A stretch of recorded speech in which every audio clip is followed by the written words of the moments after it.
What's up everybody, Mr. Creeper here, and today I'm going to be to show you my Selesnya deck tack. With the new con block coming out and 3/4 of my deck falling out of standard, I figured now would be a good time to show you. This deck has placed the top 3 in almost every F&M since I've built it, so I figured it'd be a fun thing to show and maybe you'll enjoy it. So let's go ahead and get into this. Alright, let's go ahead and get into this deck tack. First off, we have Experiment 1s, 4 of them actually.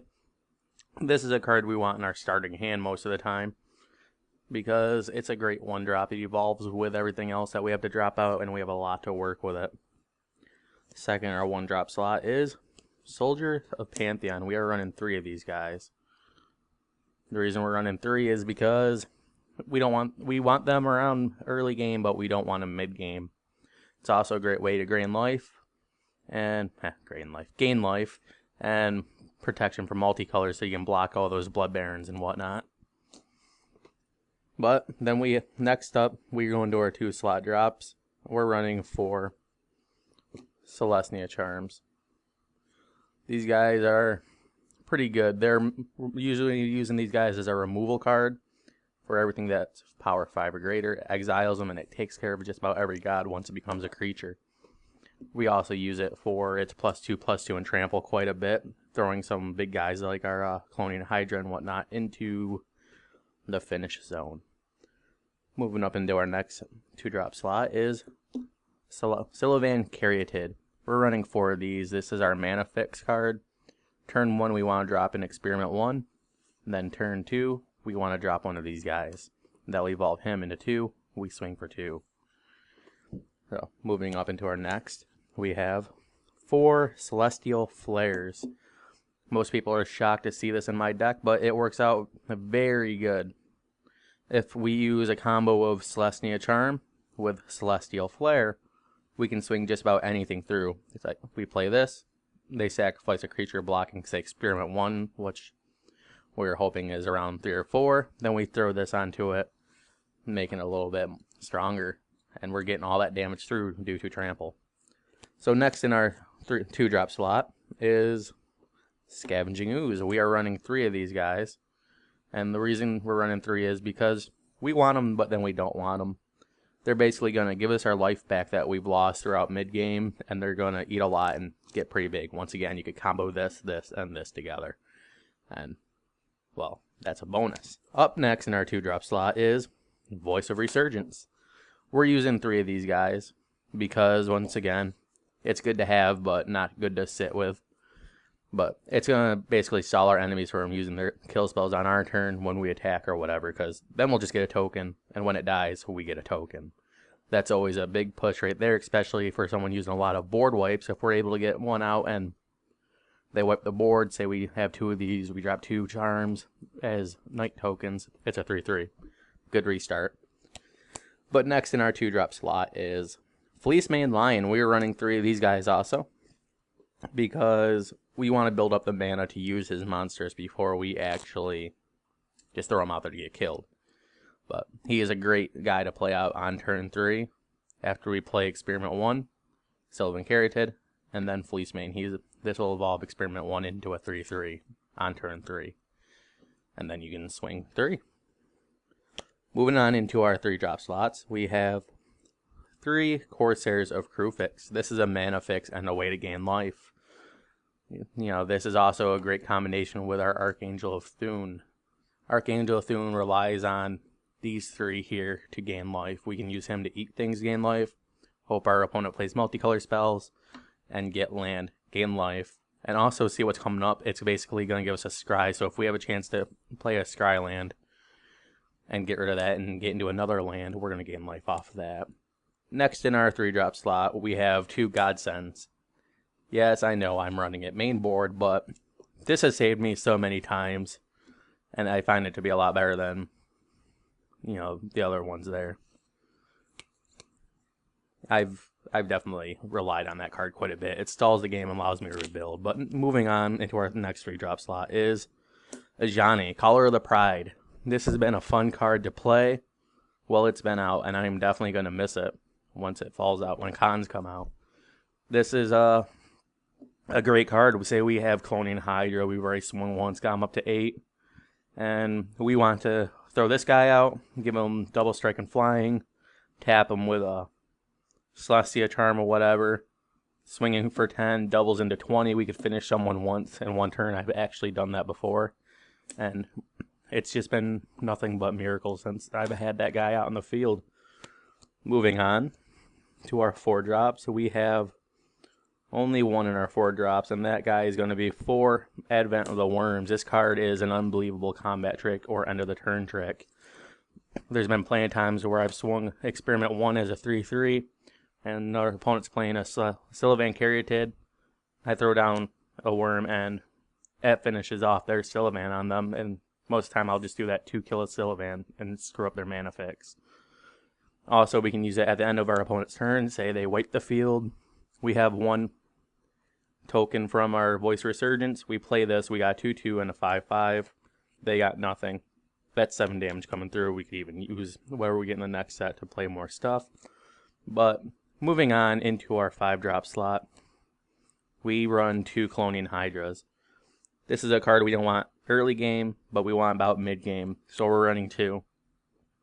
And what this is going to do, it's going to work really good with Experiment 1. Experiment 1 is going to be probably a 4/4 to 5/5 by the time we get this eye out. And this is just going to flip all them counters, and you're going to swing a lot. You can mix that with him, you can mix it with him, or even +1 counters from Ajani. He turns out to be a great creature. Along with our last one, Archangel of Thune, which is also another 5-drop, and works extremely well with our other 3. Like I said, you gain your life, getting a counter on everything. Our opponent plays Putrefy or whatever, and everything gets a counter from having a soldier pantheon out. Even if she dies, everything's getting a counter. Or we're eating a graveyard. This guy's getting twice as many counters. We eat 1 card, we counter from him, then from her. Everything's getting a counter from eating that, or whatever. And this deck has been extremely fun to play in the time I've had it.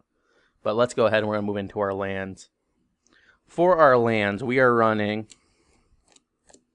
6 forest. 6 forest is our heavier basic land because most of our stuff here is green hungry. So we want a good number of them. Moving on to our next land, we are running 4 basic white lands. There is quite a bit, but mostly green is going to be what's out there, especially because we want to get Experiment 1 and Sylvan out first, or even 2 forests for our Corsair of Kruphix. Moving next, we have 1 Shrine of Nykthos. We're actually going to move that up here. We only run 1 because a lot of things are white-green, and we don't want to use it as a source because if we use it most of the time, it's usually for its generic cost, and we're going to miss out a lot on having 4 of those. It's not something we want to draw commonly. Up next is 4 Temple Gardens. Temple Garden is a great dual land card, and it's another one I'm going to miss, but we do have pain lands, and we're going to find ways to work that into our next deck. But Temple Garden is, you have your first hand, you have a few cards, you want to play this, you play this, shock yourself for 2 off of start, play your Experiment 1, or even your Soldier Pantheon, and then go into turn 2, play whatever land you had else, and then play your Sylvan Caryatid. But moving on into our next set of lands, we have 4 Temple of Plenties, because who doesn't like scry? About mid-game is where you'll find scry the most useful. You say we're about in and we have a decent field, and then the next card on top of our deck is an Experiment 1. We don't want that mid-game because it's going to be a lot harder to bring them up.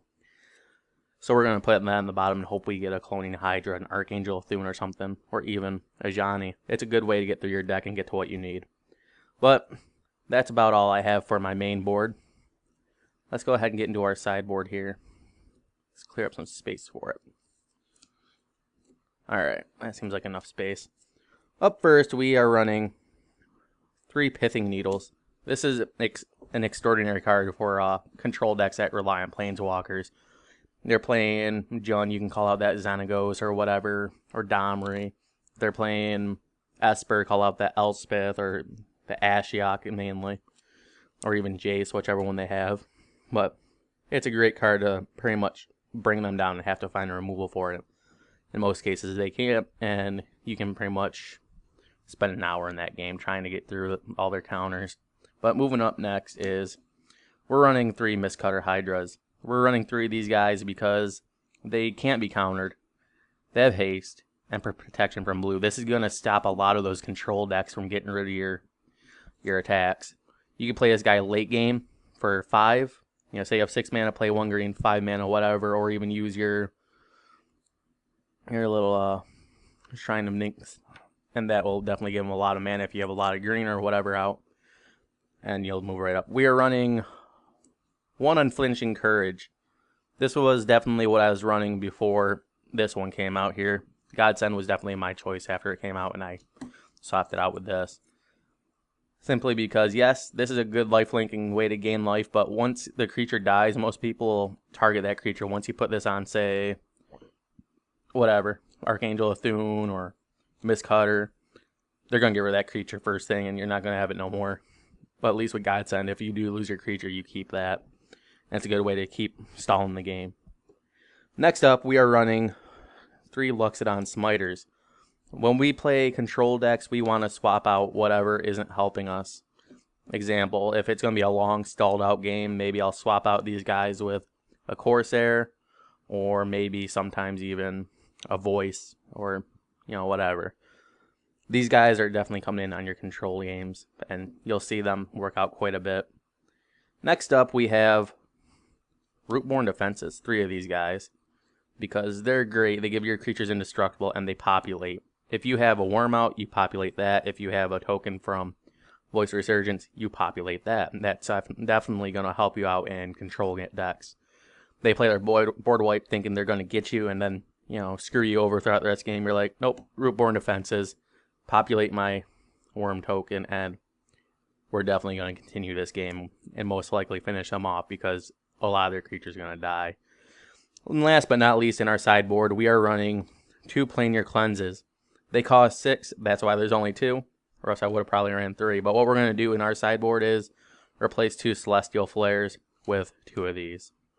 And basically, that's going to work out that, and you'll clear the field if you're running into a bad situation where they got a bunch of planeswalkers and enchantments and creatures, and you're just sitting there scratching your head with nothing left because they've been getting rid of everything, kill spells or whatever. But you're going to have it, and you're most likely going to change the odds and restart with your Experiment 1. But that's about all I got for my deck tech here, and I hope you guys enjoy this deck. Build this deck before Cons comes out, and try it out. It's definitely fun to play with, and it's given me a lot of good results. But what else we have in our deck is 2 extra sleeves, because when they tear, and if they tear, it's always good to have extra sleeves, and the sleeves I use are Dragon Shields. They seem to do very good for me. I haven't seen any of them tear yet. So if you're looking for a good sleeve that's difficult to tear and take the damage of a lot of playing I play daily at work and at FNMs, I'm always playing, and they work out pretty good. But yeah, I've had these for almost 4 to 5 months now, and they're in relatively good condition. And I shuffle the big boy shuffles of doing that, and they last. They are very good cards. But that's all I have for my deck tech. Well, that was my deck tech. So if you enjoyed the video and my deck, don't forget to like, comment, and subscribe for my future deck techs. But until then, I have to go take care of this Steve guy across the street real quick. So let's go do that.